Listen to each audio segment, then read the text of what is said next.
안녕하세요. 제인과 함께하는 복수 채널을 청취하고 계신 여러분께 인사드립니다. 제 이름은 숫자이고 올해 67살입니다. 첫 손주 생일은 원래 행복한 날이어야 했지만 오히려 제 인생에서 가장 잊고 싶은 날이 되어버렸습니다. 그날 아침 저는 새벽 4시에 일어나 시골에서 도시로 버스를 탔습니다. 제가 직접 만든 케이크와 손주 지호가 가장 좋아하는 소금 달걀 카스텔라를 챙겼고 한 달 내내 떠서 만든 작은 선물 가방에는 스웨터와 곰인형이 들어 있었습니다. 허리는 아프고 다리는 쑤셨지만 마음은 설렘으로 가득했습니다. 저는 손주를 깜짝 놀라게 하고 손주가 저를 안아주고 아들과 며느리, 온 가족이 함께 축하할 거라고 생각했습니다. 하지만 제가 틀렸습니다. 제가 도착했을 때 문이 열리자 거실에서 시끌벅적한 웃음소리가 들려왔습니다. 며느리의 엄마가 방 한가운데 앉아 있었고 화려한 옷차림에 화장도 정성스럽게 했으며 커다란 선물을 들고 있었습니다. 반면 저는 청가방의 바바옷, 고무신 차림이었습니다. 제가 들어서자 며느리 하은이가 저를 보고 딱 한마디 했습니다. 어머니도 오셨어요? 아무도 저를 초대하지 않았고 저는 스스로 자리를 찾아 앉아야 했습니다.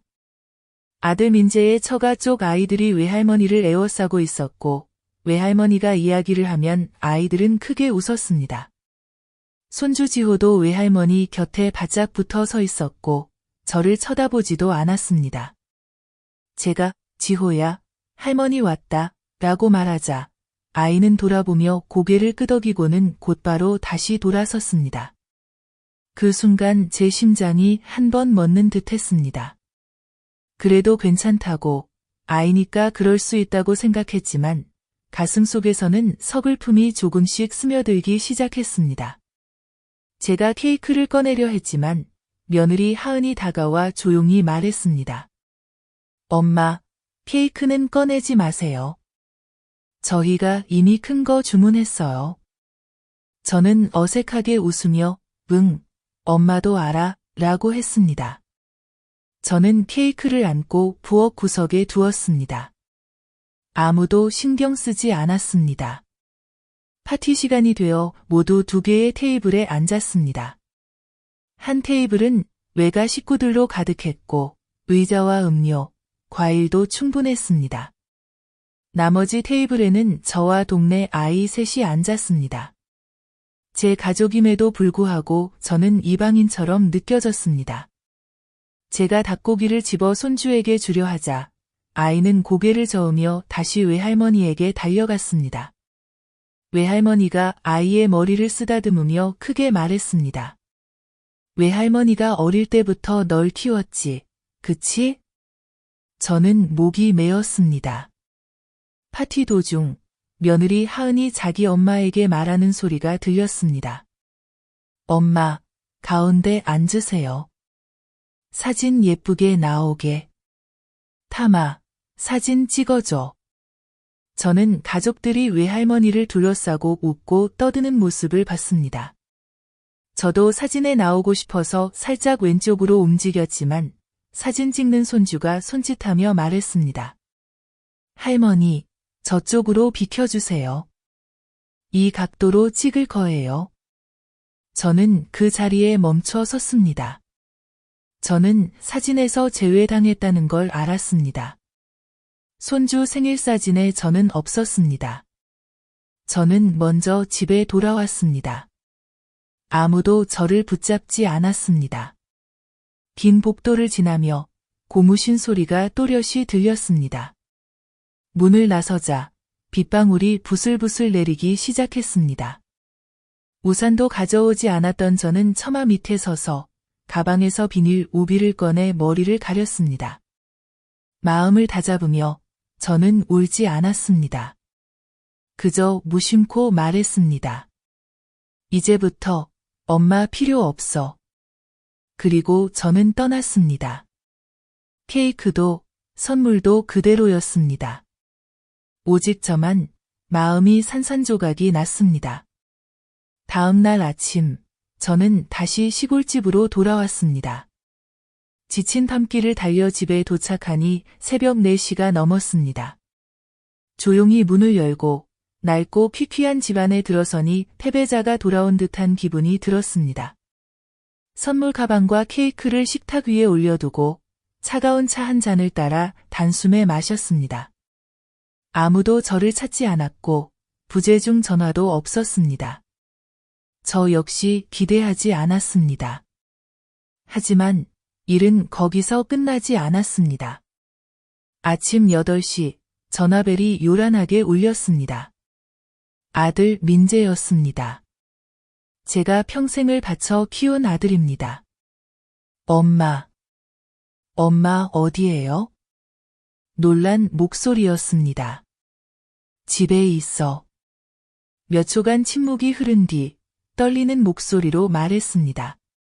엄마가 아무 말 없이 가버려서 우리 엄마가 길 잃은 줄 알았어요. 저는 비웃으며 말했습니다. 나는 길을 잃은 게 아니야. 그저 내 자리가 아닌 곳에 있으면 안 된다는 걸 알았을 뿐이야.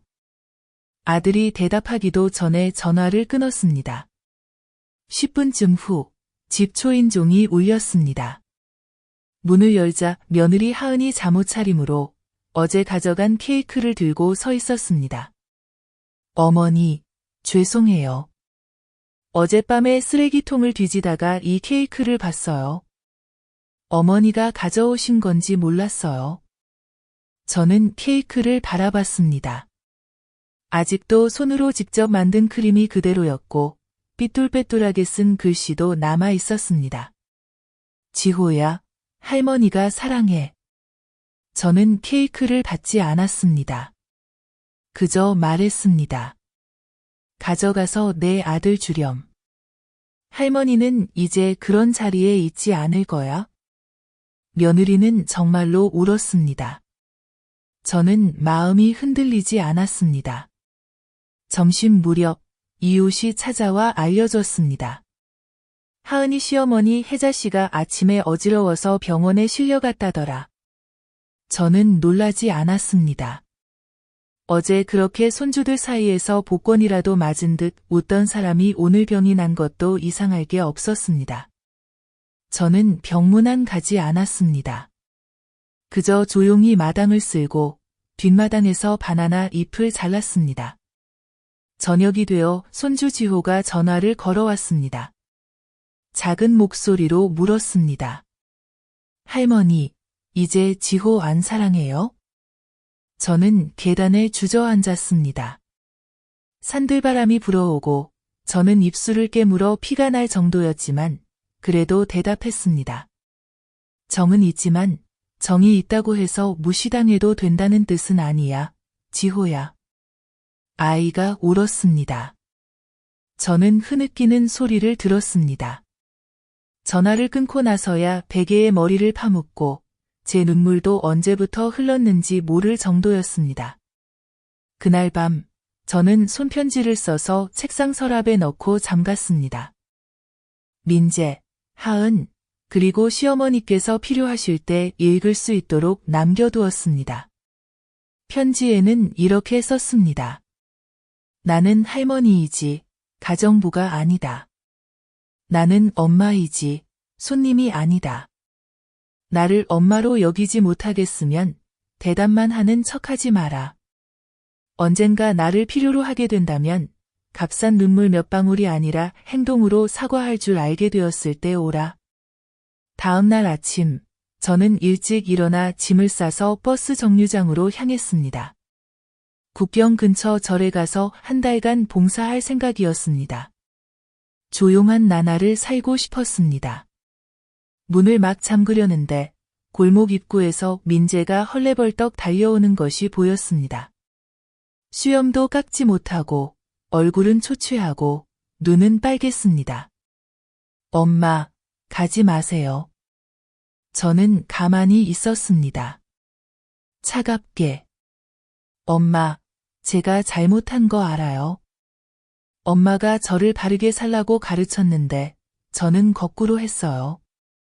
어제 잔치상에 엄마가 없으니 제가 구덩이에 빠진 것 같았어요. 저는 물었습니다. 내 아내는 어디 있니? 그 사람은 자기 엄마랑 병원에 있어요. 근데 오늘 아침에 쪽지를 남겼어요. 엄마가 허락해주면 시골에 내려가서 자기 엄마와 같이 살고 싶다고요. 저는 대답하지 않았습니다. 민재가 말을 이었습니다. 엄마, 한 번만 기회를 주세요. 저는 그를 바라보았습니다. 화도 아니고 부드럽지도 않게. 단지 물었습니다. 엄마가 예전에 예의에 대해 뭐라고 가르쳤는지 기억하니? 그가 고개를 끄덕였습니다. 그럼 이제 집에 가서 내 아내에게 다시 가르쳐. 가르치고 나서 나를 찾아와. 저는 버스에 올랐고 아들은 골목 입구에 멍하니 서 있었습니다. 옛 고향의 허름한 초가집으로 돌아와 저는 강가에 임시로 지은 작은 나무 오두막에서 혼자 살기 시작했습니다. 이 집은 젊었을 때, 남편이 살아있을 때 살던 곳입니다. 남편이 세상을 떠난 뒤, 저는 아들과 함께 도시로 갔고, 이 집은 지인에게 빌려주었습니다. 이제 아무도 살지 않아, 지붕은 새고, 바닥엔 풀이 자랐지만, 그래도 지붕이 있으니 저는 만족했습니다. 하루를 청소하고, 먼지를 닦고 낡은 돗자리를 바닥에 깔았습니다. 옛날 화덕도 남아있어서 불을 피우고 가져온 쌀로 밥을 지었습니다. 모든 동작이 익숙해서 마치 제 몸이 이곳을 떠난 적이 없는 것 같았습니다. 첫날 밤, 저는 등잔불 옆에 앉아 손에 낡은 앨범을 들었습니다. 민재가 3살 때 제가 안고 찍은 사진, 얼굴에 흙이 묻었지만 눈을 가늘게 뜨고 웃고 있었습니다. 사진 첫 표지를 매만지다가 남편이 살아있을 때 설날 가족 사진을 바라보았습니다. 그때는 가난했지만 따뜻했습니다. 생일 케이크도 멋진 사진도 없었지만 진심 어린 웃음이 있었습니다. 저는 낡은 휴대폰을 꺼냈습니다. 전화와 흐릿한 사진만 가능한 구형 폰입니다.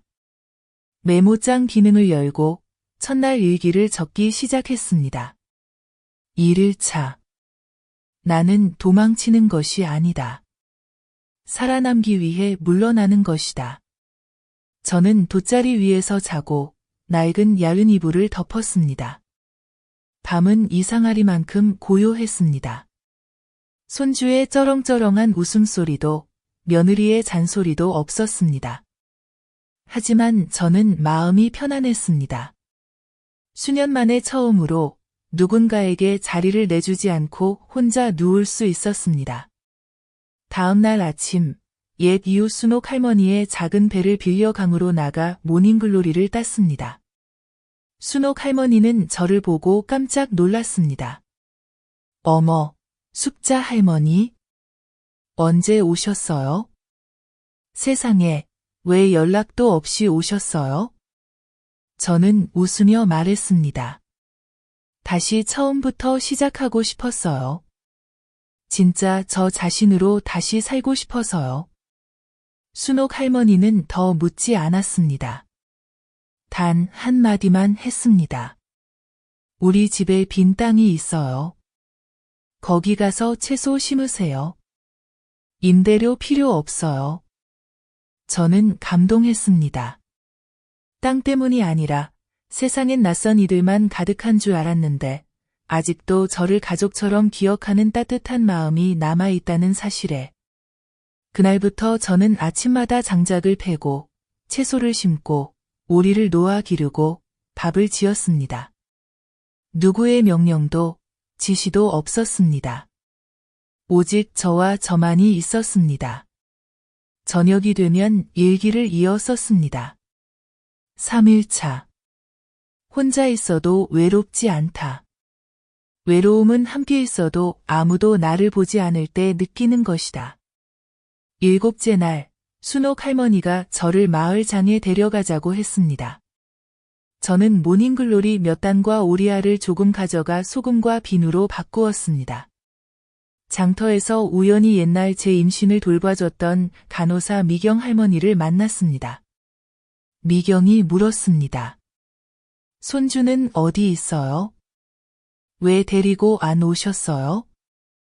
저는 그저 웃었습니다. 이젠 다 컸어요. 자기 가족이 있잖아요. 저는 이제 남이에요. 미경이 한참 저를 바라보다가 조용히 말했습니다. 그렇게 생각하지 마세요. 엄마는 평생 엄마예요. 다만 엄마를 잊는 자식에게는 언젠가 다른 아이가 그걸 가르쳐 줄 거예요. 그날 밤 저는 수첩을 꺼내 손으로 한 문장을 썼습니다. 나는 내가 가진 모든 것을 다해 아이를 키웠다. 이제 남은 것으로 나 자신을 다시 키운다. 그 문장을 벽에 붙였습니다. 침대 머리맡에. 아침마다 저는 그 글꼴을 바라봅니다. 아무도 저를 기억하지 않지만 저는 비로소 저 자신을 다시 기억하기 시작했습니다. 시간은 길지도 짧지도 않았습니다. 고향으로 돌아온 지 겨우 한 주 남짓이지만 도시에서는 이미 모든 것이 뒤죽박죽이기 시작했습니다. 그날 아침 마당을 쓸고 있는데 순옥 할머니의 소 발소리가 들렸습니다. 숙자 할머니. 전화 왔어요. 민재가 전화했어요. 저는 손을 닫고 순옥 할머니 댁으로 갔습니다. 수화기 너머로 민재의 목소리가 떨렸습니다. 엄마, 정말 우리를 버리실 거예요? 저는 침묵했습니다. 민재가 다시 물었습니다. 엄마가 떠나고 나서 집이 완전히 뒤집혔어요. 하은이는 당황하고 장모님은 병이 나서 누워만 계세요. 지호는 계속 울면서 할머니 어디 갔어? 라고 해요. 저는 조용히 한숨을 쉬었습니다. 그래서 이제야 엄마가 소중한 걸 알겠니? 민재는 잠잠했습니다. 저는 말을 이었습니다. 지금까지는 나를 마당의 돌벤치처럼 앉아도 그만, 안 앉아도 그만이라 생각했지. 이제야 빈자리를 느끼는 거야? 그가 목이 메었다. 엄마, 돌아와요 엄마. 내가 잘못했어요. 나는 또박또박 말했다. 나는 도우미 하러 돌아가는 게 아니야. 손살에 치는 대접 받으려고 돌아가는 것도 아니야. 나는 엄마, 할머니로 존중받을 때만 돌아갈 거야. 그리고 전화를 끊었다. 그날 오후, 순옥 씨가 나를 장터에 가자고 불렀다. 나는 잡화점의 흐릿한 거울에 비친 내 얼굴을 봤다. 흰머리가 더 늘었고, 눈은 움푹 꺼졌다. 나는 혼자 웃었다. 그래도 여전히 나야. 그날 밤, 나는 다시 일기를 썼다. 10일, 정이 없는 곳엔 나도 없다. 내가 옛날 삶에 익숙해지기 시작할 즈음, 도시에서는 모든 것이 더욱 복잡해졌다. 하은이가 나에게 문자했다. 엄마, 내가 잘못했어요. 진짜 잘못했어요. 엄마 없이는 우리 집이 안 돌아가요. 나는 답하지 않았다.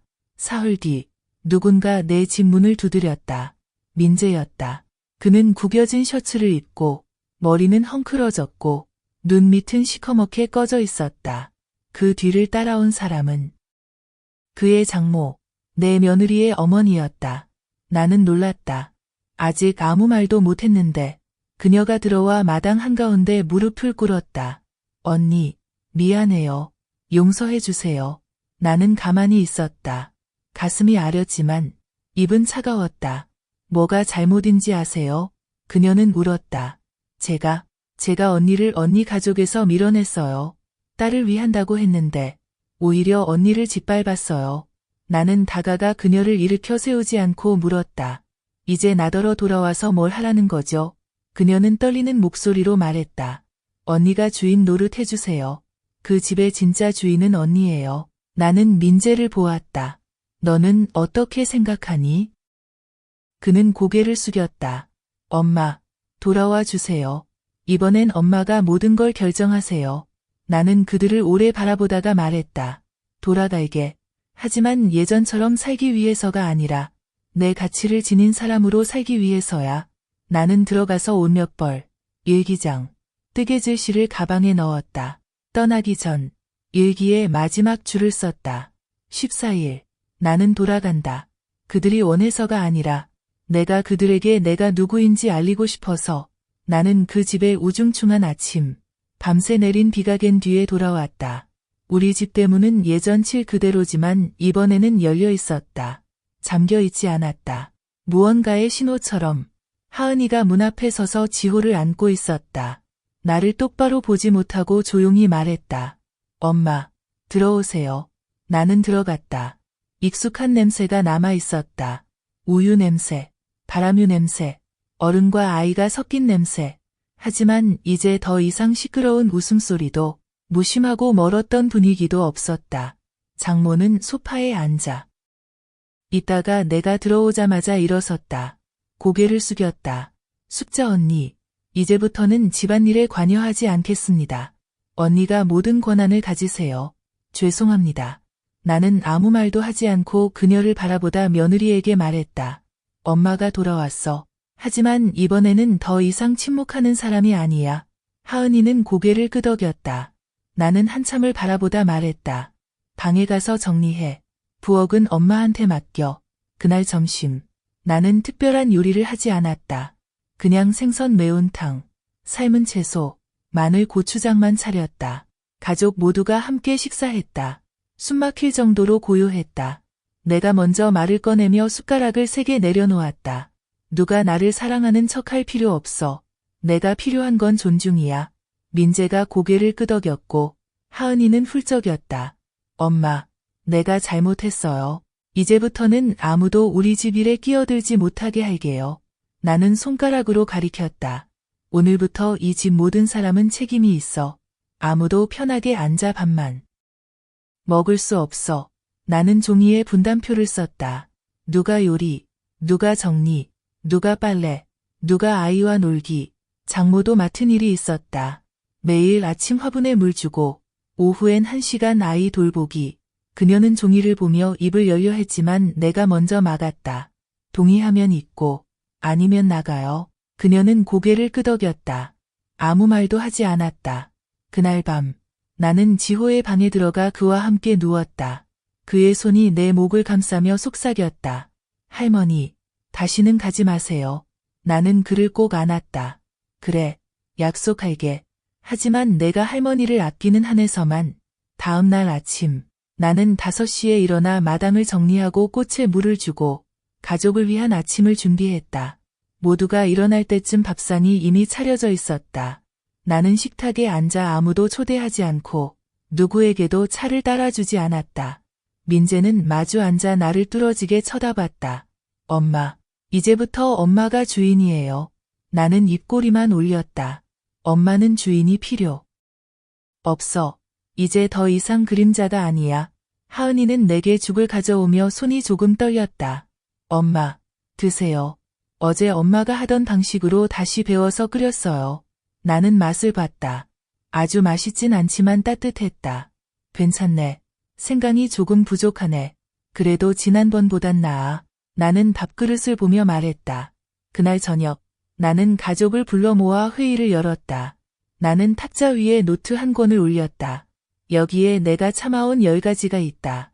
식사 자리에서 무시당한 일, 가족 사진에서 밀려난 일, 애 엄마가 알아서 해 같은 차가운 말까지. 나는 한 항목씩 또박또박 읽었다.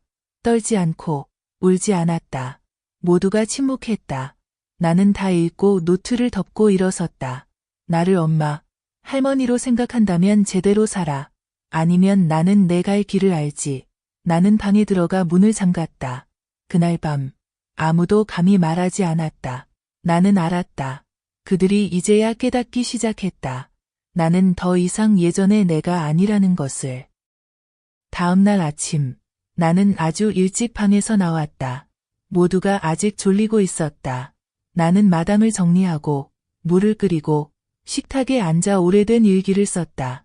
7시쯤 나는 가족을 다시 불렀다.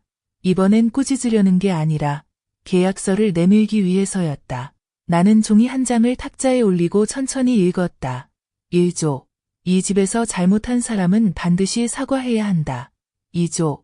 책임질 수 없으면 누구도 명령할 권리가 없다. 3조. 존중은 당연한 것이며 조건이 아니다. 4조. 나는 누구를 위해 봉사하지 않는다. 나는 나눈다. 5조. 1년에 엄마는 한 명뿐이다. 잃으면 두 번째는 없다. 나는 고개를 끄덕였다. 동의하는 사람은 서명하세요. 하은이가 제일 먼저 서명했다. 손이 떨렸지만 필체는 단호했다. 그녀는 밑에 덧붙였다. 다시 며느리 역할을 배우겠습니다. 민재가 그 다음 이어서 장모가 서명했다. 그녀는 짧게 썼다. 더 이상 끼어들지 않겠습니다. 나는 미소를 짓고 종이를 접어 서랍에 넣었다. 이제 다시 시작이네. 그날 점심, 낯선 사람이 집에 왔다. 우편 배달부였다. 내 이름이 적힌 큰 봉투를 전해주었다. 나는 그것을 열었다.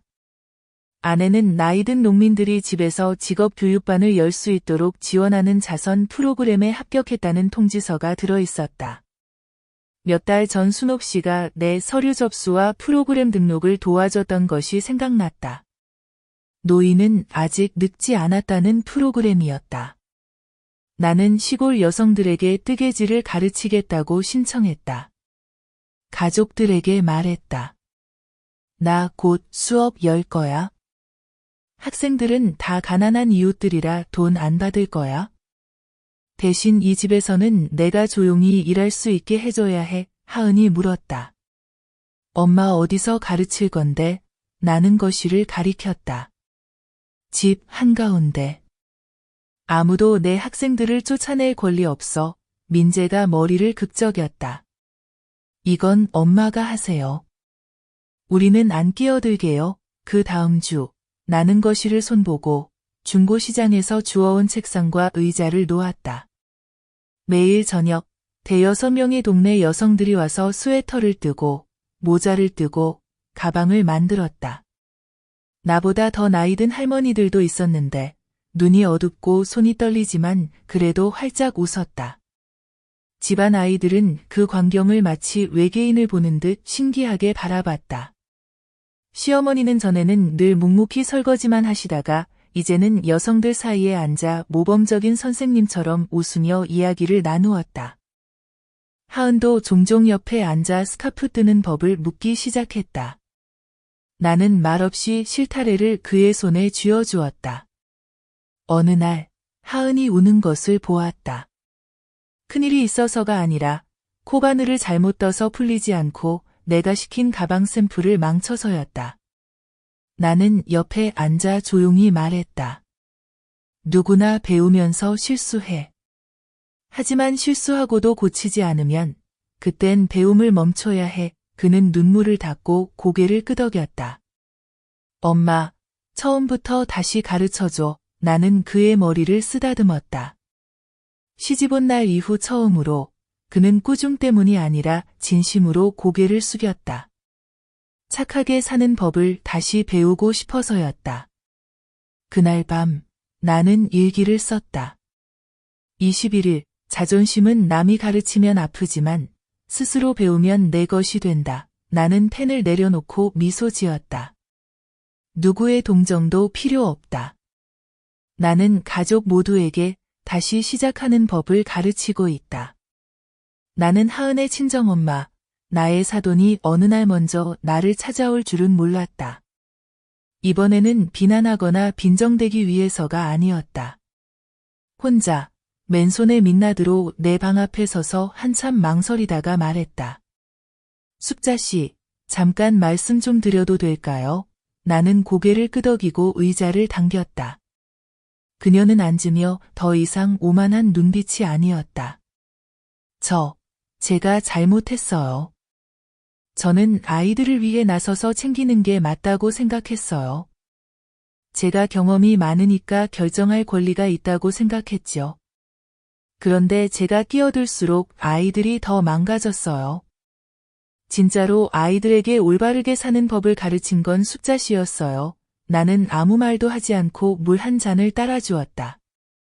그녀는 고개를 숙였다. 진심으로 사과하고 싶어요. 이제부터 이 집의 주인은 숙자씨예요. 나는 그녀를 바라보며 말했다. 누가 권한을 주기를 바라지 않아요.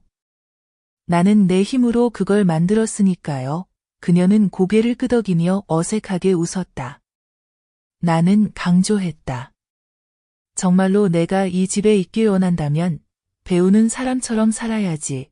가르치는 사람이 되어선 안 돼요. 그녀는 잠시 말이 없었다. 나는 이어서 말했다. 사과를 원하는 게 아니에요. 변화를 원해요. 모든 행동, 모든 말에서 나를 가족으로 대해야 해요. 하숙생이 아니라 그녀는 내 손을 꼭 잡았다. 처음으로 힘주어 잡았다. 숙자 씨 말, 다 들을게요. 나는 손을 뺐다. 좋아요. 오늘부터 새로운 사람이에요. 내가 지켜볼 거예요. 하지만 또다시 나를 무시하는 걸 보면 나는 떠날 거예요. 다시는 돌아오지 않아요. 그녀는 고개를 끄덕였다. 그날 저녁 식사 때 처음으로 사돈이 자발적으로 밥상과 그릇을 치우고 설거지를 했다. 모두 놀랐다. 하은은 동그란 눈으로 나를 바라보고 민재는 말이 없었다. 지호는 소리쳤다. 외할머니가 설거지 하신다. 나는 말했다. 이제부터 이 집에 모두 몫이 있어. 누구도 손님이 아니야. 다음 날 그녀가 내 책상 위에 몰래 녹차 한 봉지와 작은 쪽지를 놓고 갔다. 다시 떠나지 않아줘서 고마워요. 나는 답하지 않았다. 하지만 차를 우려내 마당에 내놓았다. 그녀가 지나갈 때 나는 말없이 한 잔을 건넸다. 나는 그녀에게 하은에게 하듯 뜨개질을 가르치기 시작했다. 그녀의 손은 서툴고 눈도 피곤해 보였지만 나는 인내심을 가졌다. 처음으로 그녀가 내 옆에 앉아 비교하거나 빈정대지 않았다. 어느 저녁 내가 여성들에게 가방 뜨는 법을 가르칠 때 사돈은 집구석에 조용히 앉아 내 수첩을 몰래 읽었다. 나는 알았지만 막지 않았다. 그날 밤 그녀가 내 방 문을 두드리고 조용히 말했다. 숙자 씨가 쓴 글을 읽고 나도 울었어요. 나는 고개만 끄덕였다. 그건 아무도 내 안부를 묻지 않던 날들의 기록이에요. 그녀는 내 손을 잡았다. 이제부터 매일 내가 물어볼게. 나는 미소 지었다. 하지만 이렇게 말했다.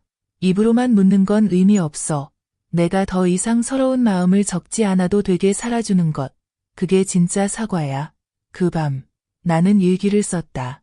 27일 나를 어둠으로 밀어넣었던 사람이 고개 숙여 다시 빛을 배우려 한다면 나도 문을 열어야지. 하지만 예비 자물쇠는 잊지 않고 내일이 어떻게 될지 모르겠다. 하지만 오늘은 마음이 한결 가볍다. 수많은 풍파 끝에 이 집이 점점 진짜 보금자리로 돌아오고 있음을 깨닫기 시작했다. 더 이상 차가운 말과 날카로운 시선만 있는 곳이 아니다. 매일 아침 눈을 뜨면 하은이 부엌에서 분주히 일어나 요리를 하는 소리가 들린다. 심지어 시어머니도 내가 방을 나서기 전에 조심스럽게 일어나 계신다. 어느 아침 내가 뜨개질 도구를 준비하고 있는데 지호가 달려와 쪽지를 내밀었다. 할머니, 읽어봐요. 내가 썼어요. 펼쳐보니 삐뚤빼뚤한 글씨. 할머니는 내가 집에서 제일 사랑하는 사람이에요. 나는 울지 않았지만 가슴이 녹아내렸다. 나는 아이를 꼭 안고 조용히 말했다.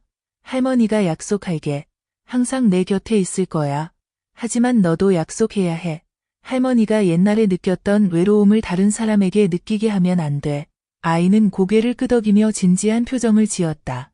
그날 점심, 온 가족이 일찍 밥을 먹었다. 내가 막 생선을 집으려는데 하은이 일어나 조심스럽게 작은 상자를 내밀었다. 엄마, 이거 내가 엄마 주려고 떴어. 열어보니 연보라색 뜨개질 목도리였다. 바늘땀이 엉성했지만 정성이 느껴졌다. 나는 상자를 꼭 쥐고 아무 말도 하지 않았다. 시어머니는 일어나 국그릇을 내 앞에 놓았다. 아침에 내가 끓였어. 내가 늘 하던 대로 생강도 넣었지.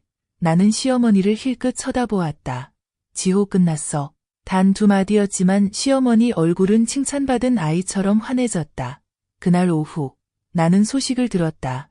연초에 신청한 장학금 서류가 승인되었다는 소식이었다. 그들은 내가 직업교육반을 확장할 수 있도록 지원해주고 가난한 수강생들에게 재료를 제공해줄 예정이었다. 나는 온 가족을 불러 확인서를 내밀었다. 민재는 한숨을 내쉬며 말했다. 엄마, 정말 대단해요. 나는 웃지 않았다. 내가 해낸 건 남보다 잘나고 싶어서가 아니야. 내가 나를 정확히 알기 때문이야. 그리고 하은을 바라보며 말했다. 누구에게 짓눌리지 않고 살고 싶으면 먼저 내 자신의 가치를 알아야 해. 누가 들어 올려주길 기다리지 말고 스스로 두 발로 서야 해. 하은은 눈시울이 붉어져 고개를 끄덕였다. 나는 제안했다. 다음 주 우리 가족 회의하자. 불만 있으면 서로 앞에서 말하자. 뒷말 금지. 오래 두면 피멍이 된다. 민재가 동의했다. 우리 집에 그런 시간이 필요하다고 생각했어요.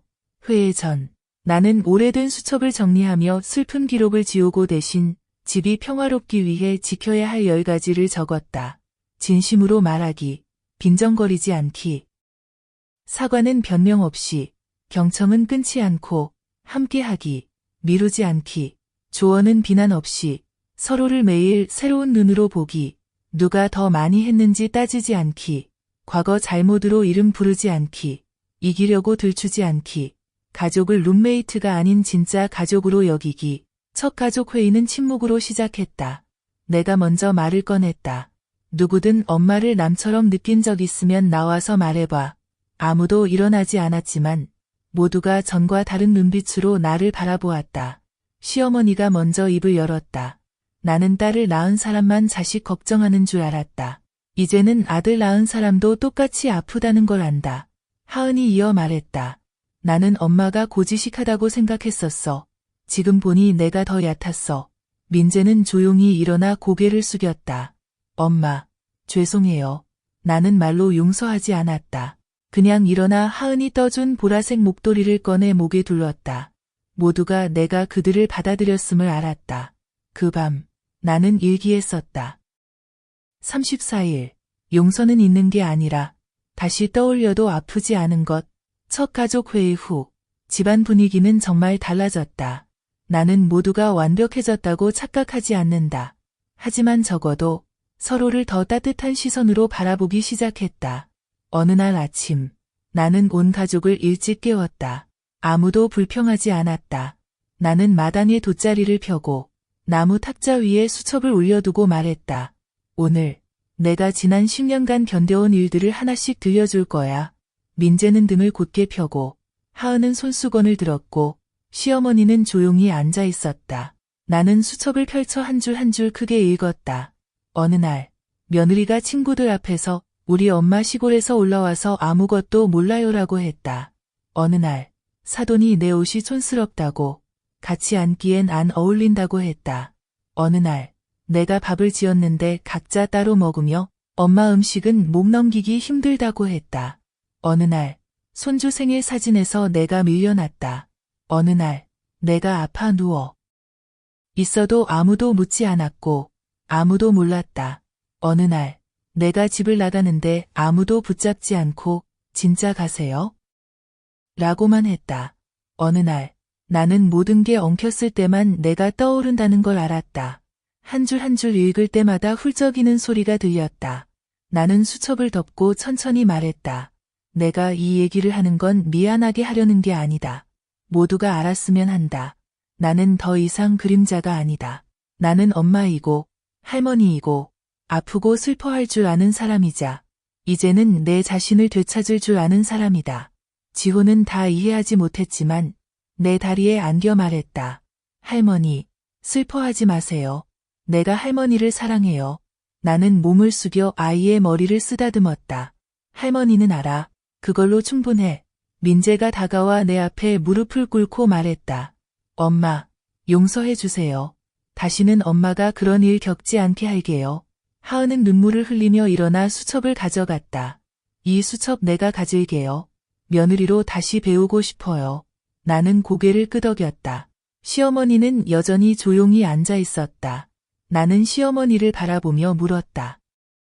스스로를 돌아볼 용기 있으세요? 시어머니가 천천히 말했다. 나는 자식과 손주를 지키고 있다고 생각했는데 알고 보니 오히려 그들을 배은망덕하게 만들고 있었어. 내가 잘못했어. 나는 모두를 바라보며 말했다. 마지막으로 한 가지만 묻겠다. 언젠가 내가 떠나면 누가 남아 이 집의 온기를 지켜줄 건가? 아무도 바로 대답하지 않았다. 하지만 하은이의 눈빛이 반짝였다. 엄마, 저도 지키는 법을 배우고 싶어요. 엄마가 가르쳐 주세요. 나는 일어나 안으로 들어가 내가 새로 뜬 빨간색 털실 목도리를 꺼냈다. 이번에는 이전 것들보다 더 어려운 뜨개질 방식이었다. 나는 하은에게 내밀었다. 불을 지킨다는 건 우선 따뜻함을 지키는 거야. 작은 일부터 시작하는 거지. 하은이는 목도리를 꼭 껴안았다. 마치 한 가지 맹세를 안는 듯 했다. 그날 밤 나는 일기장에 적었다. 38일째. 진실은 사람을 두렵게 하지 않는다. 숨기는 것이야말로 가족을 죽이는 것. 다음 날 아침, 내가 일어나자 아침상이 차려져 있었다. 식탁에는 계란 프라이, 부추국, 그리고 내 입맛에 딱 맞춘 피시소스가 놓여 있었다. 나는 아무 말도 하지 않았다. 조용히 자리에 앉았다. 모두가 나를 바라보며 신호를 기다리는 듯했다. 나는 고개만 끄덕였다. 그것도 하나의 용서였다. 어느 평일 점심, 내가 집에서 뜨개질 수업을 하고 있을 때 시어머니가 허둥지둥 뛰어 들어오셨다. 손에는 떨리는 종이 뭉치가 들려 있었다. 숙자 씨. 이건 꼭 알아야 해요. 나는 담담하게 실타래를 내려놓고 시어머니를 바라봤다. 천천히 말씀하세요. 시어머니가 내민 종이는 민재와 하은 이름으로 된 집매매 계약서 초안이었다. 내 이름은 어디에도 없었다. 심지어 비고란에는 외부인과의 분쟁 없음이라는 문구까지 있었다. 나는 조용히 다 읽고 조심스럽게 물었다. 이거 언제부터였어요? 시어머니가 말했다. 어제 하은이 서랍에서 우연히 봤어요. 물어보니 애들이 지난달부터 상의했다더라고요. 아마 새 집을 살 생각이었나 봐요. 근데 숙자 씨한텐 숨겼대요. 나는 종이를 들고 누군가가 내 목덜미에 찬물을 끼얹은 듯한 기분이 들었다. 그날 밤 나는 두 아이를 마당으로 불렀다. 큰 소리도 내지 않고 화도 내지 않았다. 계약서를 책상에 올려놓고 단 한마디만 했다. 설명해봐. 민재가 머뭇거렸다. 엄마, 미안해요. 우리 새 집을 더 넓게 사려고 했는데 엄마가 속상해 하실까 봐 말 못했어요. 나는 민재의 눈을 똑바로 바라봤다. 내가 속상할까 봐? 아니면 내가 지분을 달라고 할까 봐? 하은이 고개를 숙였다. 엄마 이름은 나중에 절차 끝나고 올릴 생각이었어요. 나는 고개를 끄덕이며 쓴웃음을 지었다. 난 평생을 살아왔어. 내 이름이 종이에 없어도 내가 이 집에 자리 있다는 걸 알아. 하지만 이런 큰일을 상의도 안 한다면 엄마는 이미 남이나 다름없지. 민재가 다가와 내 손을 잡았다. 엄마, 우리를 용서해 주세요.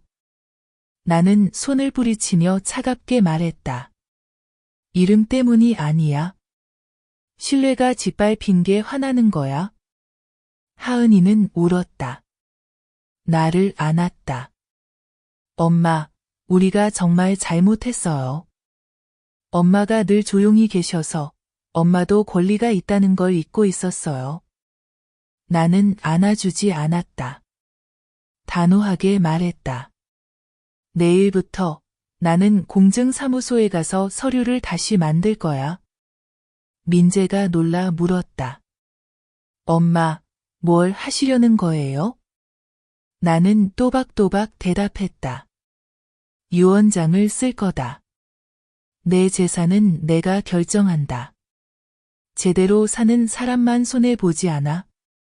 시어머니가 내 뒤에서 고개를 끄덕였다. 내가 증인이 되어줄게.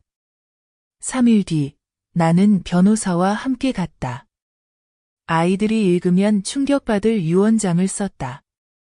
집에 돌아와 아무 말도 하지 않았다. 하지만 나는 지호에게 말했다. 나중에 크면 누가 부모의 은혜를 잊는 것 같거든. 내가 대신 일깨워줘. 지호가 물었다. 어떻게 하면 돼요, 할머니? 나는 머리를 쓰다듬으며 말했다. 정직하게 살고 누가 너를 안아줬는지 꼭 기억하는 거야. 그날 밤 나는 일기를 펼쳐 썼다. 41일째. 신뢰는 저절로 생기지도 사라지지도 않는다. 침묵과 숨김으로 조금씩 죽어간다. 나는 펜을 내려놓았다. 싸움도 다툼도 필요 없다. 나는 한 방을 준비하고 있다. 그리고 아무도 내 계획을 예상하지 못할 것이다. 나는 조용히 내 계획을 준비했다. 복수가 아니라 가볍게 여겼던 사람도 모두를 당황하게 만들 수 있다는 걸 일깨워주기 위해 나는 유언장에 한 항목을 더 추가했다. 시골에 있는 작은 땅, 내가 한동안 숨어 지내던 버려진 땅의 소유권 전부를 한 자선단체에 넘겨 나이 든 여성들을 위한 직업교육장을 세우라고 했다. 변호사가 물었다. 정말 괜찮으세요? 손주들은 아무것도 못 받게 됩니다. 나는 단호하게 대답했다. 내 은혜를 기억하지 못하는 사람은 아무것도 받을 자격이 없어. 다음 날 나는 내 방을 정리했다. 장롱맨 아래에서 오래된 사진들을 찾았다. 어릴 적 민재와 찍은 사진, 손주를 처음 안아본 사진, 남편이 살아있을 때 쓴 편지들까지. 나는 그것들을 철저히 정리해 철제 상자에 넣고 그 위에 쪽지를 붙였다. 한때 잊혔던 사람의 마지막 남은 것들. 그날 밤 나는 가족 모두를 불러 모았다. 나는 말했다. 오늘 유언장 일부를 읽을 거야. 재산을 나누려는 게 아니라 내가 살아있든 죽든 누가 내게 관심이 있는지 보려고. 하은이 얼굴이 창백해졌고 민재는 나를 뚫어지게 바라봤다. 시어머니는 고개를 푹 숙였다. 나는 유언장 사본을 펼쳤다. 내 통장에 남은 모든 돈과 이 집의 한 방은 내 곁을 끝까지 지켜줄 사람에게 남길 거다. 진심이라면. 그렇지 않으면 그 돈은 내가 한때 버려졌던 시골에 작은 도서관을 짓는 데 쓸 거다. 하은이 울음을 터뜨렸다. 엄마, 제발 그러지 마세요. 잘못했어요. 나는 대답하지 않았다. 민재를 바라봤다. 너는? 엄마가 아직도 이 집 식구 맞니? 그게 무너져 내리며 내가 예전에 했던 말을 반복했다. 엄마는 엄마야. 남이 아니야. 내가 잘못했어. 정말 크게 잘못했어. 나는 고개를 끄덕이고 일어나 다른 종이를 꺼냈다. 나도 내 나름의 보상이 있어. 온 가족이 어리둥절했다. 나는 선언했다. 앞으로 3개월 동안 이 집에서 아무도 불평하지 않고 서로 헐뜯지 않고 나에게 큰 소리 내지 않으면 내 모든 재산을 넘기겠다. 그렇지 않으면 나는 평온하게 살 다른 곳이 있다. 그리고 나는 하은을 바라보며 말했다. 특히 너, 3개월 동안 엄마가 내가 무시해서 울었다는 사람을 듣지 않으면 엄마가 진짜 며느리로 받아줄게. 그렇지 않으면 그냥 같이 사는 사람일 뿐이야. 하은이는 고개를 끄덕이며 눈물을 줄줄 흘렸다. 다시 시작할게요. 나는 말만으로는 믿지 않았다. 행동이 필요했다. 그날 밤 나는 일기장에 썼다. 44일째. 총성이 필요 없는 전쟁도 있다. 종이 한 장이 사람을 잃을까 두렵게 할 수도 있다. 나는 일기장을 덮고 침대 머리맡에 두었다. 이제부터 내 모든 발걸음이 하나의 교훈이다. 누군가가 다른 이들에게 기억을 상기시킬 만큼 강하다면 잊혀지지 않는다. 매일 아침 나는 가족보다 먼저 일어나 마당을 한 바퀴 돌며 화분 하나하나, 계단 하나하나를 점검했다. 내가 깐깐해서가 아니라 이 집을 가장 맑은 눈으로 보기 위해서였다. 누가 진짜 변했는지, 누가 거짓인지를 보기 위해서였다. 유언장 낭독 후 첫 주, 가족 모두가 이상하게 모범적이 되었다. 시어머니는 더 이상 빈정대지 않았고, 하은이는 내가 시키는 일에 찡그리지 않았다. 민재는 심지어 매일 밤 차를 우려 나에게 대접했다. 하지만 나는 안다. 너무 빠른 침묵도 너무 큰 소음만큼이나 의심스럽다는 것을. 나는 시험해봤다. 어느 아침 일부러 차를 바닥에 쏟고 치우지 않은 채 방에 들어가 아픈 척했다. 10분 후 하은이가 지나가다 보고 한참을 바라보다가 말없이 닦았다. 좋아, 나는 기록했다. 10일째, 나는 아침을 거르고 방에 앉아 있었다. 민재가 문을 두드렸다. 엄마, 어디 아파요? 걱정이 담긴 목소리였다. 나는 살짝 문을 열고 고개를 끄덕였다. 엄마가 좀 피곤해서 밥을 못 먹겠다. 그는 바로 부엌으로 내려가 죽을 끓여 방까지 가져왔다. 아직 충분하지 않았다. 15일째, 나는 시어머니에게 식사를 준비하게 했다. 나는 아무 말도, 도움도 주지 않았다. 식사 시간이 되어 앉아 하나하나 맛을 보았다. 국은 싱겁고, 고기는 짜고, 채소는 질기네요. 시어머니는 어색하게 웃었다. 오랜만에 해서 솜씨가 떨어졌나 봐요. 나는 대답했다. 모르는 게 아니라 신경을 안 쓴 거죠. 누구를 위해 요리하는지 그 사람이 뭘 좋아하는지 신경 써야 하잖아요. 시어머니는 고개를 끄덕였다. 노력해볼게요. 나는 고개를 끄덕였다. 좋아요. 그날 밤 하은이가 내 방에 들어와 머뭇거리며 말했다. 엄마가 말씀하신 3개월은 겁주려고가 아니라 가르치려고 하신 거죠. 기회를 주셔서 감사해요. 나는 하은이를 바라보았다. 그렇게 이해해주니 엄마는 기쁘다. 하지만 너무 일찍 감사하지 마. 아직 반 달밖에 안 됐어. 그리고 나는 새 노트 한 권을 꺼내 건네주었다. 매일 엄마와 가족을 위해 뭘 했는지 적어. 자랑이 아니라 내가 얼마나 노력했는지 기억하기 위해서야. 하은이는 두 손을 떨며 받았다. 약속할게요. 그날 밤 나는 일기에 썼다. 58일째. 가장 작은 일에서 시작하지 않는 변화는 가치가 없다.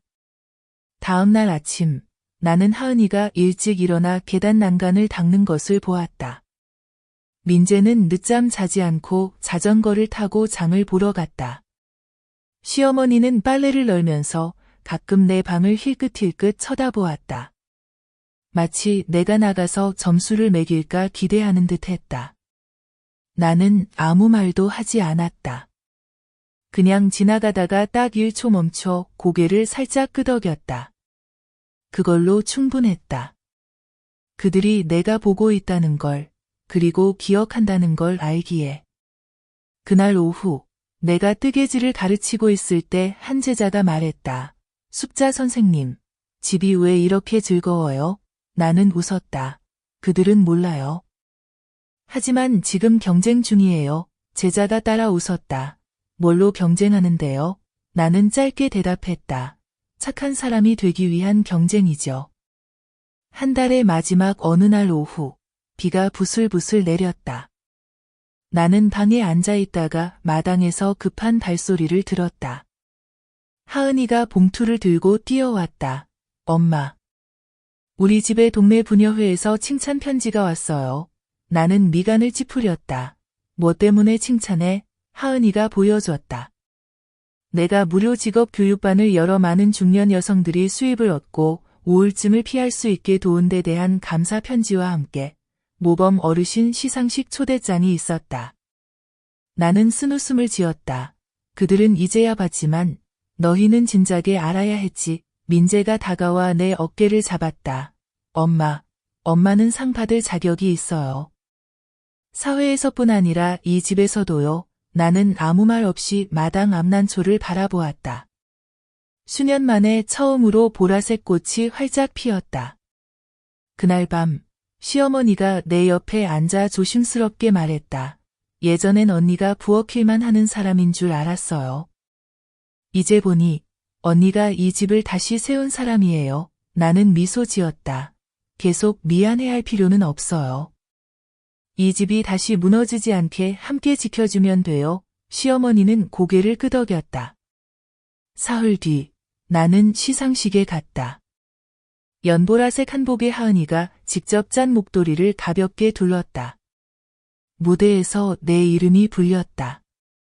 68세, 영감을 주는 여성이라고 했다. 나는 무대에 올라 연설하지 않았다. 그저 한마디만 했다. 사람들은 할머니, 엄마, 노인을 작게 보지만 그들이 사라지면 집 전체가 차가워져요. 나는 칭송받기보다 살아있는 동안 존중받고 싶어요. 박수 소리가 울려 퍼졌다. 하지만 내 머릿속엔 오직 한 가지 생각뿐이었다.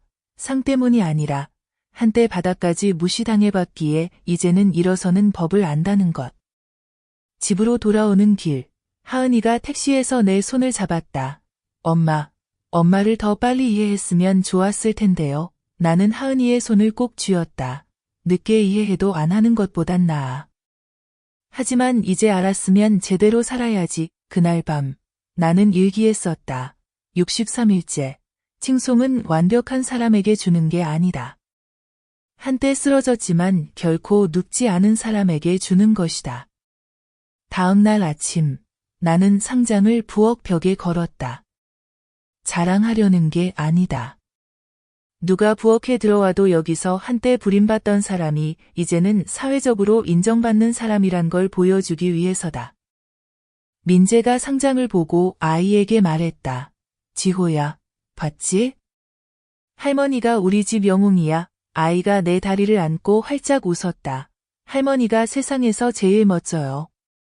저는 몸을 숙여 속삭였습니다. 너는 잘할 필요 없어. 내가 기억해야 할 것은 진짜로 널 사랑하는 사람은 항상 곁에 남는다는 거야. 나는 인정받기 위한 싸움이 거의 끝나간다는 걸 알았다. 하지만 아직 내가 끝내야 할 한 가지가 남아 있었다. 바로 투명성이다. 어느 아침 나는 하은과 민재를 불러 따로 이야기를 나눴다. 나는 그들 앞에 노트 한 권을 놓고 첫 장에 분명히 적었다. 가정의 재정, 모든 것은 투명해야 한다. 민재는 나를 보며 미간을 찌푸렸다. 엄마, 집안 돈을 관리하려는 거예요. 나는 부드럽게 웃었다. 관리하려는 게 아니라 알아야 하니까. 누가 책임지고 누가 피하는지 수입과 지출이 뚜렷해야 해. 돈 때문에 정이 흐트러지지 않게 하은은 조심스럽게 말했다. 지금까지 저희가 알아서 했는데요. 나는 말을 잘랐다. 그래, 알아서 했지. 그래서 나는 집에 얼마가 있고 누구에게 빚이 있고 뭐가 남았는지 몰라. 나는 이 집에 살면서도 외부인처럼 숨겨져 있었어. 나는 노트를 가리켰다. 이제부터 매달 지출을 분명히 적어. 누가 얼마나 내고 누가 뭘 썼는지. 내가 의심하는 게 아니라 일이 생겼을 때 누구도 탓하지 않게 하려는 거야. 민재는 고개를 끄덕였다. 엄마 말이 맞아요. 제가 적을게요. 나는 말을 이었다. 식비, 전기세, 학비, 비상금. 가진 사람이 많이, 없는 사람이 적게 내면 돼. 하지만 꼭 기록해야 해. 내가 나이 들었다고 해서 알 권리가 없는 건 아니야. 시어머니가 부엌에서 요리하다가 이 말을 듣고 나왔다. 언니가 그렇게 말씀하시니 저도 내고 싶어요. 있는 만큼 내겠습니다. 나는 그녀를 바라보며 고개를 끄덕였다. 그날 오후 나는 하은에게 가계부 작성법을 가르치기 시작했다. 하은은 서툴렀고 계산도 틀렸지만 열심히 들었다. 이만큼은 채소값, 저만큼은 가스비. 날짜와 구매 이유도 꼭 적어. 가장 중요한 건 개인 지출을 공동돈에 숨기지 않는 거야. 나는 강조했다. 일주일 후 노트에는 10줄이 넘게 기록이 있었다.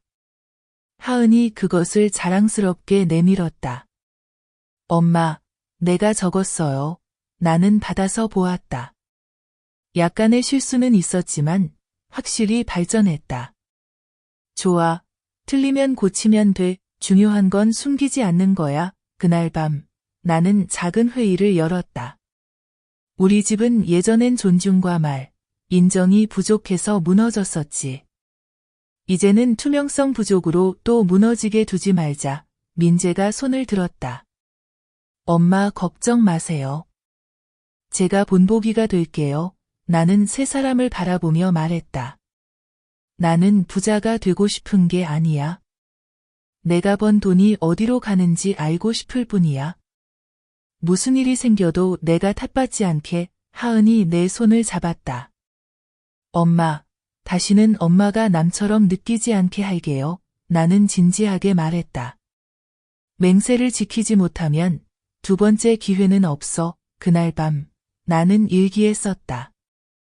67일째, 돈이 사람을 죽이는 게 아니라 숨기는 것이 가족을 깊은 구덩이로 밀어넣는다. 나는 펜을 내려놓고 마음이 한결 가벼워진 걸 느꼈다.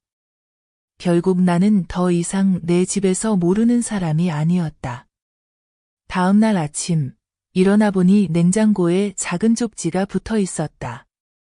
오늘 장보기 11만 원, 채소, 계란, 액젓 샀음. 서명, 하은. 나는 웃었다. 돈 때문이 아니라 진실이 이 집의 자리를 잡기 시작했다는 걸 알아서였다. 어느 날 오후 나는 마당에서 뜨개질을 하다가 시어머니가 몰래 휴대폰을 들고 부엌 뒤로 나가는 걸 봤다. 얼굴에 수상한 기색이 돌았고 주위를 살폈다. 나는 모르는 척했지만 그녀의 모든 행동을 기억했다. 그날 밤 모두가 잠든 후 나는 민재가 내 집에 설치해준 뒷문 CCTV를 다시 확인했다. 오후 영상을 돌려봤다. 분명히 그녀가 전화를 하며 속삭였다. 응, 언니, 비밀 꼭 지켜줘. 숙자 언니한테는 절대 말하지 마. 나는 더 들을 필요도 없었다. 숨기는 일이 다시 시작된 것을 알았다. 다음 날 아침, 나는 차를 끓이며 그녀가 일어나길 기다렸다. 거실로 나오자 나는 핸드폰을 테이블에 놓고 영상을 틀었다. 아무 말 없이 영상만 보여줬다. 그녀는 얼굴이 창백해져서 조각상처럼 굳어섰다. 나는 냉정하게 말했다. 내용은 몰라도 돼. 하지만 나는 알아야겠어. 아직 나를 한 식구로 생각하나요? 그녀는 떨리는 목소리로 말했다. 저는 그냥 집안 얘기를 친언니한테 한 것뿐이에요. 나쁜 건 없어요. 나는 단호하게 말했다. 이 집안일, 내 앞에서 말 못할 거면 내 뒤에서도 말하지 마세요. 민재가 큰 소리에 달려내려왔고 하은도 따라왔다. 나는 숨기지 않았다. 둘에게도 영상을 보여줬다. 민재가 화를 냈다. 엄마, 제가 가서 얘기할게요. 나는 손을 들어 막았다. 필요 없어. 이건 나와 그녀의 일이야. 나는 시어머니를 바라보며 말했다. 나는 기회를 드렸어요. 나무라고 막지 않았어요. 하지만 이제 막 쌓아올린 내 신뢰를 무너뜨리는 건 용납 못해요. 그녀는 눈물을 흘렸다. 제가 잘못했어요. 그냥 제 마음을 털어놓을 권리가 있다고 생각했어요. 나는 그녀의 눈을 똑바로 바라보며 말했다. 마음을 털어놓는 건 잘못이 아니에요. 하지만 남을 아프게 하는 방식이라면 그건 배신이에요. 집안 분위기는 돌덩이처럼 무거웠다. 그날 밤 시어머니는 짐을 쌌다. 나는 내쫓지 않았다. 그녀가 스스로 결정했다. 떠나기 전 그녀는 내 앞에 깊이 고개를 숙였다. 한 번 더 배웠지만 그 교훈을 지킬 용기가 부족했어요. 마지막으로 사과드려요. 나는 대답하지 않고 문밖을 바라봤다. 그녀의 그림자는 점점 멀어져 계절을 잃은 바람처럼 사라졌다. 나는 하은을 바라보며 분명히 말했다. 봤지? 신뢰는 아무나 달라고 해서 주는 게 아니야. 행동으로 증명해야 하고 지키지 못하면 영원히 잃는 거야. 하은은 고개를 끄덕이며 목이 메인 목소리로 말했다. 엄마, 저희가 절대 엄마를 실망시키지 않을게요. 나는 노트를 들어 지켜야 할 10가지 목록에 한 가지를 더 적었다. 10일, 남의 침묵을 존중하되 절대 그 침묵을 숨기는데 이용하지 마라. 그날 밤 나는 이렇게 썼다. 72일째, 용서는 약이다. 하지만 같은 상처에 계속 쓰면 독이 된다. 나는 마음이 한결 가벼워진 채 잠자리에 들었다. 누군가를 잃어서가 아니라 내 집이 정화되었다는 걸 알았기 때문이다. 시어머니가 떠난 뒤 집은 이상할 정도로 고요해졌다. 더는 간섭하는 말도, 내가 젓가락을 들거나 뜨개질을 할 때 따가운 시선도 없었다. 하지만 나는 기쁘지도 슬프지도 않았다. 그저 이것이 옳다고 느꼈다. 나는 하은에게 당부했다. 이제부터 집안일은 각자 책임져. 하지만 절대 집안일을 밖에 떠벌리지 마. 하은은 고개를 끄덕였다. 알겠어요. 엄마, 지호도 나에게 물었다. 할머니, 외할머니는 어디 갔어요? 제가 아이의 머리를 쓰다듬었다. 외할머니가 한동안 멀리 가셨어. 어디에서든 사람이 맞지 않으면 떠나는 거야. 그날 저녁, 온 가족이 절제된 분위기 속에서 밥을 먹었다. 민재가 나에게 물었다. 엄마, 우리 집에 외할머니 다시 모셔와야 해? 나는 정면을 바라보며 말했다. 아니.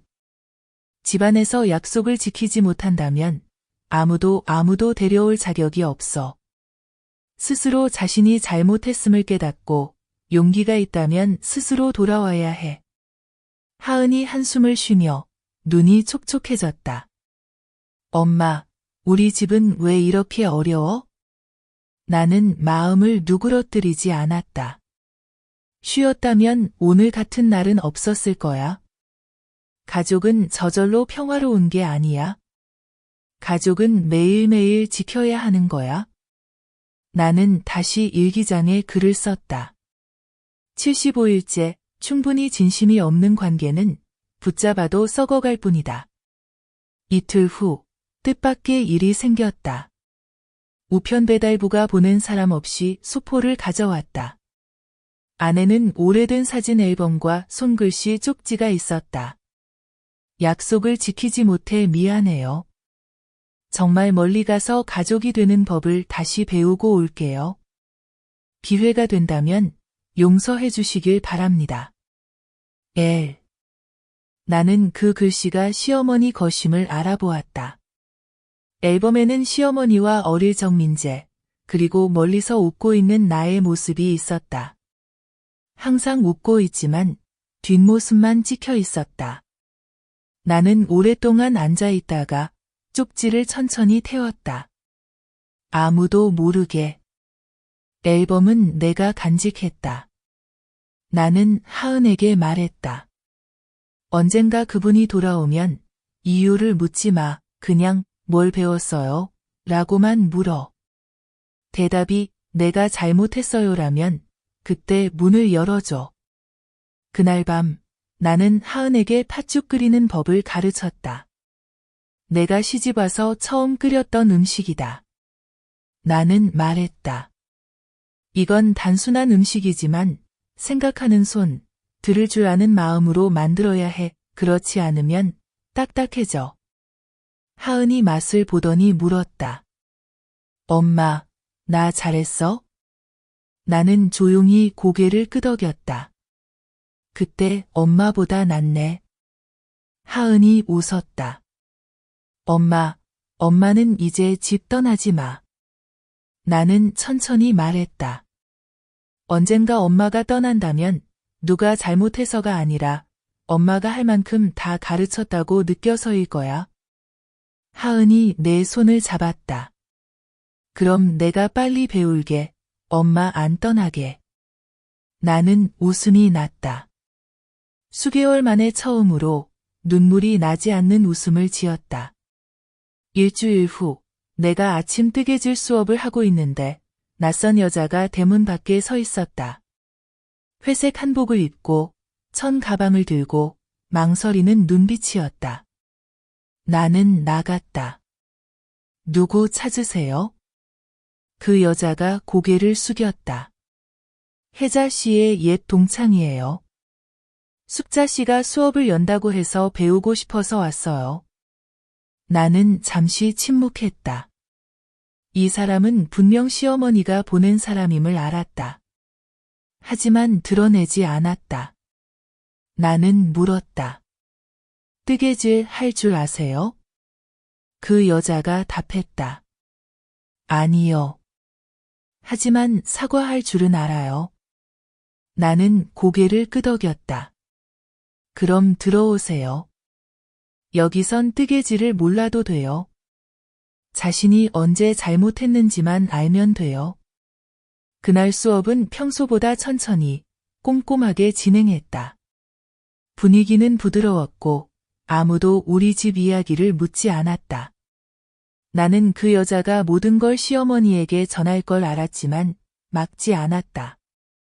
그날 밤 하은이 내 옆에 앉아 종이 한 장을 내밀었다. 엄마, 우리 집 계획을 한번 써봤어. 엄마가 봐줘. 나는 훑어보았다. 재정, 일분담, 가족회의 일정, 지호의 생활계획까지 항목별로 나눠져 있었다. 나는 물었다. 누가 시킨 거야? 하은이 답했다. 아무도 아니야. 내가 생각했어. 엄마가 있어서만 좋아지는 게 아니라 모두가 지킬 줄 알아야 하니까. 나는 아무 말도 하지 않고 종이에 사인을 했다. 그리고 말했다. 첫걸음은 잘했어. 하지만 명심해. 계획은 종이일 뿐이고 집을 지키는 건 행동이야. 하은이 고개를 끄덕였다. 이틀 후 나는 여성회 모임에 참석했다. 그 자리에서 나는 몇 마디 해달라는 부탁을 받았다. 준비 없이 마음에서 우러나온 말을 했다. 저는 한때 제 집에서 잊혀진 사람이었습니다. 하지만 침묵을 선택하지 않았어요. 행동을 선택했습니다. 보복이 아니라 그들에게 알려주기 위해서였어요. 엄마, 할머니는 그림자가 아니라는 거요. 저는 그들의 사랑이 필요하지 않습니다. 제가 살아있고 존재하고 매일 그들을 가르치고 있음을 알아주길 바랄 뿐입니다. 강당이 조용해졌다. 그리고 박수가 길게 울렸다. 집에 돌아오니 지호가 달려와 나를 안았다. 할머니, 안 피곤해? 나는 그를 안아 올렸다. 할머니는 안 피곤해. 할머니는 지금 또 한 번 살아가고 있는 거야. 그날 밤 나는 썼다. 81일째 사람들은 엄마를 뿌리라 생각하지만 친절로 물 주지 않으면 뿌리도 마를 수 있다는 걸 잊는다. 나는 펜을 내려놓고 집안을 둘러보았다. 이 집의 모든 사람이 조금씩 변했다. 하지만 나는 마지막 도전이 남아 있었다. 모든 원망을 내려놓고 한 챕터를 마감하는 것. 어느 날 오후 시어머니가 돌아왔다는 소식을 들었다. 미리 연락도 허락도 없이 그저 작은 가방을 들고 수척한 얼굴로 대문 앞에 서 있었다. 민재가 문을 열고 놀라서 말했다. 엄마, 돌아오셨어요? 시어머니가 조용히 고개를 끄덕였다. 눈에 눈물이 맺혔다. 미안하다. 엄마가 너무 잘못했어. 하은은 뒤에서 가슴을 안고 아무 말도 하지 않았다. 나는 집에서 나와 한참 동안 시어머니를 바라보았다. 꾸짖지도 어디 갔냐고 묻지도 않았다. 그저 마당의 벤치를 바라보며 말했다. 앉으세요. 시어머니가 조용히 앉았다. 나는 하은에게 말했다. 물 좀 드려라. 그리고 말했다. 어디 갔는지는 묻지 않아요. 다만 무엇을 잘못했는지는 아시나요? 그녀가 조용히 말했다. 엄마는 사과의 행동이 따를 필요 없다고 생각했어. 엄마가 나이가 많으니 잘못 말해도 고치지 않아도 된다고 생각했어. 엄마가 자식과 손주를 사랑하니까 뭐든 다 옳다고 믿었어. 내가 말을 잘랐다. 엄마는 같이 사는 사람을 존중하지 않았어요. 자기만 생각했죠. 그녀는 고개를 끄덕이며 눈이 빨갛게 충혈됐다. 알겠어. 마지막 기회를 줘. 나는 일어나 문을 열었다. 들어오세요. 정말 고치고 싶다면. 하지만 매번 누군가가 문을 열어줄 거라고 생각하지 마세요. 그녀는 조심스럽게 들어왔다. 처음으로 이 집에 들어올 때 당당함이 아니라 조용함을 가지고 들어왔다. 저녁 식사 때 나는 그릇을 하나 더 놓았다. 아무 말 없이 그냥 두었다. 그녀는 그걸 보고 고개를 숙였다. 고마워. 나는 고개를 끄덕였다. 용서가 아니라 길을 잃은 사람이 돌아올 수 있게 허락한 것뿐이었다. 식사 후 그녀는 작은 천 가방을 꺼내 그 안에서 노트 한 권과 털실 한 뭉치를 꺼냈다. 나 뜨개질 배웠어. 떠나 있는 동안 매일 떴어. 예쁘진 않지만 너에게 주고 싶어. 나는 노트를 받아 한 장 한 장 넘겼다. 그녀가 쓴 일기였다. 나에 대해, 그녀의 잘못에 대해, 그리고 매일 자신이 어떻게 잘못을 깨달았는지에 대해. 나는 그녀를 오랫동안 처음으로 바라봤다. 이렇게 썼으면 삶도 그렇게 살아야 해요. 그녀는 고개를 끄덕이며 눈물이 흘렀다. 내가 말했다. 다시 해볼게요. 하지만 더 이상 엄마를 가르치지 않을 거예요. 엄마가 스스로 배워야 해요. 그날 밤 나는 일기에 썼다. 86일째. 진심으로 사과하는 사람은 바로 용서받지 않아도 돼. 그저 고칠 기회만 있으면 돼. 다음 날 아침, 그녀는 조용히 아침밥을 지었다. 과시하지도 생색내지도 않았다. 이번엔 나는 다 먹었다. 민재가 바라보며 물었다. 엄마, 외할머니 용서해준 거야? 나는 말했다. 용서가 아니라 다시 수업에 들어오게 한 거야. 가족이 되는 법을 배우는 거지. 하은이 내 어깨를 감싸며 말했다. 엄마는 진짜 어른이야. 모두가 배워야 할. 나는 웃지 않고 조용히 말했다. 엄마도 자기 눈물에서 배운 적 있어. 내 마음의 문은 아직 완전히 닫히지 않았지만 처음으로 그 틈으로 빛이 들어올 수 있음을 느꼈다. 시어머니가 돌아온 뒤로 집안 분위기는 마치 새 학기가 시작된 듯했다. 모두 조심스럽고 신중했다. 더 이상 무심한 말도 험한 말도 없었다. 하지만 완전히 평온한 것도 아니었다. 보이지 않는 거리는 여전히 존재했다. 어느 날 밤 나는 그 거리를 깨기로 결심했다. 가족 모두를 마당으로 불러내고 마당 한가운데 의자를 하나 놓았다. 그리고 말했다. 오늘 밤 각자 이 의자에 앉아서 그동안 한 번도 말하지 못했던 진심을 하나씩 말해보자. 아무도 반응하지 않았지만 눈빛은 기대와 긴장으로 가득했다. 나는 민재에게 먼저 하라고 했다. 그는 앉아 깊이 숨을 들이쉬었다. 난 엄마가 싫었던 적 있어.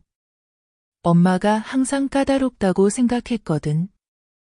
근데 이제 알겠어. 엄마가 엄격한 건 우리가 길을 잃지 않게 하려고 그런 거였어. 나는 고개를 끄덕이지 않았다. 그저 마음에 새겼다. 40차례가 되자 내 손을 잡았다. 나도 한때 엄마가 이 집에서 사라지길 바랐어. 하지만 지금은 언젠가 엄마가 없어질까 봐 제일 무서워. 나는 그의 눈을 똑바로 바라봤다. 그렇게 생각한 적 있지만 이제 달라졌잖아. 바뀌었으면 다시는 예전으로 돌아가지 마. 그리고 시어머니가 천천히 의자로 나아갔다. 모두 숨을 죽였다. 그녀는 작지만 또렷하게 말했다. 나는 내가 없으면 애들이 혼란스러울 거라 생각했어. 하지만 이제 알았어. 숙자씨가 없으면 이 집은 껍데기일 뿐이야. 평생 사과할 빚이 있어. 나는 팔짱을 끼고 그녀를 바라봤다. 사과는 필요 없어요. 함께 등불을 지키는 게 더 필요해요. 마지막으로 내가 의자에 올랐다. 한 사람 한 사람을 바라보고 말했다. 나도 잘못한 적 있어. 나만 피해자인 줄 알았어. 하지만 이 집에 상처 없는 사람은 없어. 우리 모두 잘못이 있어. 하지만 잘못보다 더 무서운 건 아무 일도 없던 것처럼 침묵하며 살아가는 거야. 마당이 고요해졌다. 나는 말을 이었다. 내일부터 매주 한 번씩 가족 회의를 하자. 서로의 잘못을 지적하려는 게 아니라 우리가 한때 서로를 잃을 뻔했다는 걸 잊지 않기 위해서야. 그날 밤 하은이 내게 천으로 싼 것을 건넸다. 엄마, 내가 새로 뜬 목도리야. 하얀색이야. 지금 내 마음처럼. 나는 받아들었다. 아무 말 없이 바로 목에 둘렀다. 시어머니는 생강절임 한 병을 내게 주었다. 처음 만들어봤어. 달진 않지만 적당히 매워. 나는 한 입 먹고 고개를 끄덕였다. 딱 맞게 맵네요. 엄마의 교훈 같아요. 민재는 수줍게 말했다. 엄마, 내가 엄마랑 평창에 일주일간 휴가 가는 표 샀어. 같이 가자. 나는 눈썹을 치켜 올렸다. 웬일로 이렇게 후하니? 그는 머리를 극적였다. 사실 엄마가 말은 많이 안 해도 내가 엄마 제일 사랑하는 거 알았으면 해서. 나는 하은과 시어머니 그리고 내 무릎에 기대 잠든 지호를 바라봤다. 나는 조용히 말했다. 행동으로 키우지 않는 사랑은 그냥 골목에 떨어진 낙엽일 뿐이야. 그날 밤 마지막으로 일기를 썼다. 90일째. 집은 완벽할 필요 없어. 누구도 다시 떠나지 않도록 진심만 있으면 돼. 나는 일기장을 덮었다. 지난 3개월의 일기, 눈물과 분노, 상처, 그리고 희망이 가득한 페이지들. 그리고 이제 평온함. 3개월이 흘렀다. 그날 아침 나는 평소보다 일찍 일어났다. 햇살이 문틈을 비집고 들어와 하은이 떠준 하얀 목도리를 비췄다. 나는 코바늘 자국 하나하나를 만지며 아직 다 말하지 못한 감정을 느꼈다. 마당에 나가 오래된 나무 의자에 앉았다. 하은이 아침상을 차려줬다. 생선구이 볶음밥, 파죽, 따뜻한 우유 한 잔, 내가 좋아하는 음식들. 민재가 봉투를 내밀었다. 엄마, 이거 봐, 이번 달 지출 다 정리했어. 20만 원 남았어. 나는 고개를 끄덕이며 컵을 들었다. 괜찮아요. 시어머니가 부엌에서 나와 내게 따뜻한 차 한 잔을 건넸다. 이제는 아무것도 약속할 수 없어요. 그저 곁에 있으면서 내 몫을 다하겠다고 부탁드릴 뿐입니다. 나는 차를 받아 한 모금 마시고 테이블에 내려놓았다. 됐어요. 모두가 각자의 몫을 했으니까요. 나는 일어나 방으로 들어가 장롱을 열고 유언장을 꺼냈다. 가족 모두가 나를 주목했다. 나는 오래된 종이를 반으로 찢어 쓰레기통에 버리고 새로 쓴 유언장을 꺼내 민재에게 직접 건넸다. 이제 다 고쳤다. 이 집은 너와 하은이, 그리고 지호의 것이다. 하지만 한 가지 조건이 있다. 아무도 엄마를 남처럼 대하면 안 된다. 언젠가 엄마가 이 집의 가족이 아니라고 느끼는 날이 오면 엄마는 떠날 거다.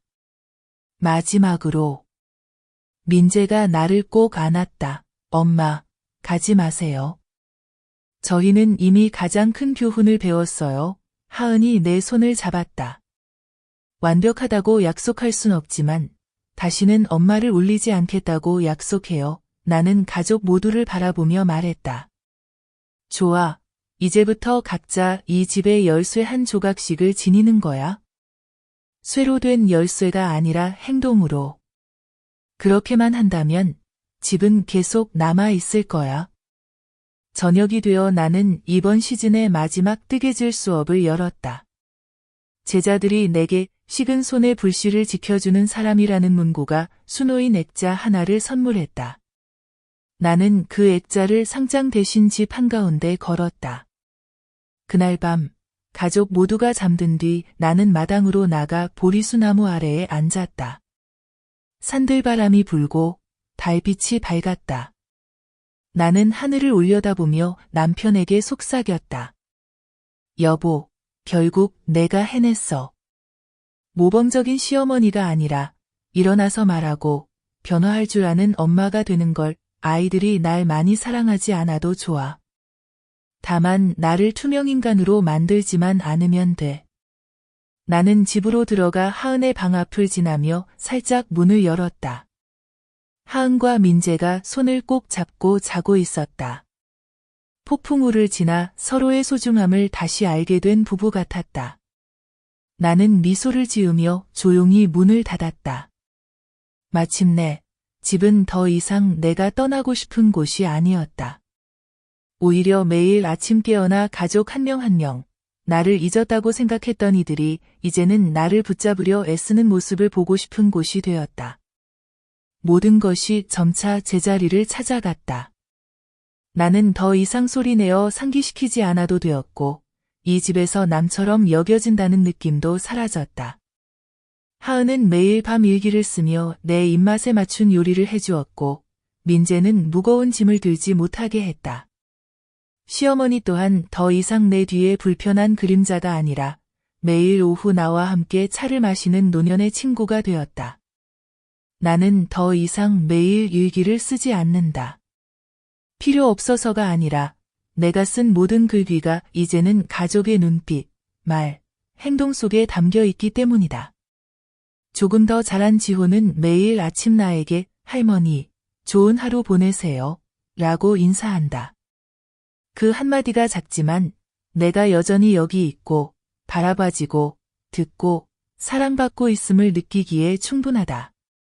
손님이 오면 민재가 소개한다. 이분이 저희 어머니예요. 어머니가 아니었다면 이 집은 이미 각자 흩어졌을 거예요. 나는 조용히 미소 지을 뿐 아무 말도 하지 않는다. 때로는 굳이 말하지 않아도 상대가 이해할 수 있으니까. 그저 올바르게 살면 나머지는 시간이 답해줄 것이다. 일기를 영원히 덮기 전 마지막 밤, 나는 마당에 나가 혼자 앉았다. 달빛이 반짝이고 바람이 살랑살랑 불었다. 나는 내게 속삭였다. 숫자야, 넌 슈퍼맨도 성인도 아니야. 하지만 절대 쓰러지지 않는 엄마야. 넌 옳게 살았어. 덤불 아래서 귀뚜라미 소리가 났다. 집안에서 지호가 불렀다. 할머니, 들어와서 자요. 내일 공원에 같이 가요. 나는 천천히 일어나 집으로 들어갔다. 문턱에는 여전히 하얀 뜨개질 스카프가 깨끗하고 온전하게 걸려 있었다. 집은 고요했지만 결코 외롭지 않았다. 여러 해 만에 처음으로 나는 더 이상 떠날 생각을 하지 않아도 되었다. 나는 붙잡혀 있었고 이번에는 내가 정말로 필요해서였다. 영상이 마음에 드셨다면 좋아요와 구독, 알림 설정을 눌러주세요. 가족의 감동적이고 깊은 이야기를 전하는 제인과 함께하는 복수 채널을 시청해주신 모든 분들께 감사드립니다.